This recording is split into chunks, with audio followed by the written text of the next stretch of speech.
Ka nagdala.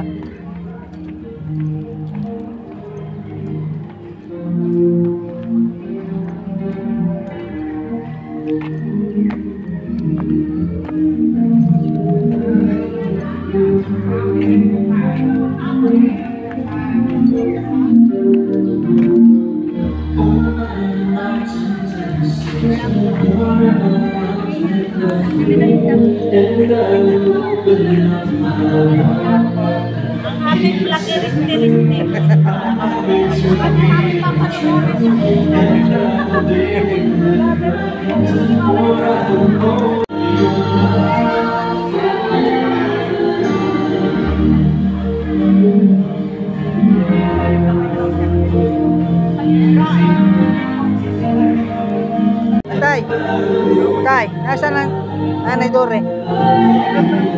Sunod.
Happy anniversary!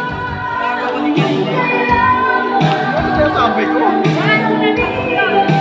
No, napribig na si Loud!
Parang nagulat po ako nung ako po naman yung naglilista lagi, nagtatanong lang ako ng Reb, ano kang gusto natin dito sa ganito? Basta ikaw pala magte-testimony. Yan. Sabi ni Reb, talaga akong natag. Sabi ng natag, wait lang po ha.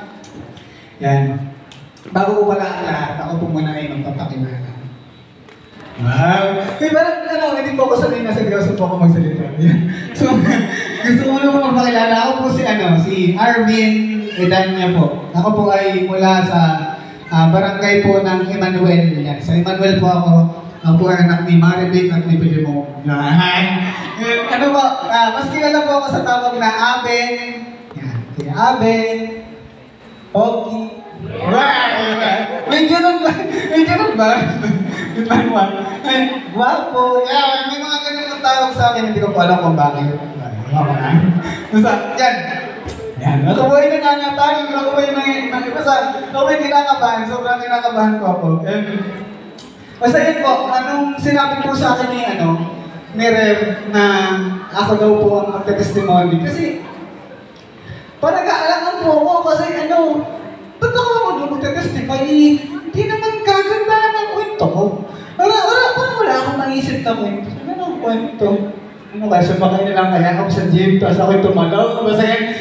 Basta wala pa akong maisip na kwento ng aking buhay na talaga ko, hindi naman pwede umiyak. Pag-umiyak na lang ako dito, parang wala naman. Basta ako po ay gulong-gulong. Siguro po, parang 2 weeks po yung bago natin yung program. Parang 2 weeks. 2 weeks po. Bago po mag-anniversary. Hanggang paggabi po ako po yung kinakabahan kasi basta hindi ko po alam po ano pong i-share ko. Pero kanina umaga po, pagising ko po mga 4, talaga po ako ay nag-pray kay Lord, ako'y Lord, ako'y bigyan mo ako, Lord, ng i-share sa kanila. Pero ako pa meron na-prepare din. And nagbuklat po ako ng Bible, nabasa ko po sa Luke 8:39. Sabi po doon, umuwi ka. Sabi po ni Lord doon, grabe po yung revelation ni Lord. Sabi sa akin ni Lord, umuwi ka, nasa bahay naman ako. Ito pala po yung talagang home talaga, yung by Jesus po. Naiyak po kasi sabi ko na naman. Basta, sabi po ni Lord sa akin, umuwi ka at ibahagi mo sa iba kagilaan nila sa salita na ginawa sa iyo ng Panginoon. Yun po yung sabi sa Luke 8:39. And andito po ako ngayon para mag-share po ng kaunti lang ng aking buhay po bilang isang Kristiyano. Amen. Bali ano po, nag-start po ako ay year 2013. Ayan, 2013. Actually, ano po, ito po ay pang 12 na anniversary ko na po sa JA1 Cuenca. Biyaya po ni Lord. And, ang tagal na pala. Sobrang bilis-bilis. Parang hindi ko, parang isang araw lang yung nangyari. Actually, yun po ay 9th anniversary po ng JA1 Cuenca. And, ang speaker po nun ay si Rev Eric din po.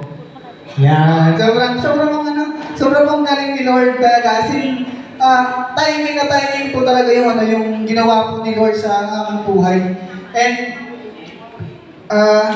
actually, po nun, natanda ko pa po yung tinuro ni Rev Eric dun sa amin po nun. About sa pugo, paano yung pugo mo, yan, di ba? Kaya ka naiwan sa rapture, di ba? Ganun po yung tinuturo nun,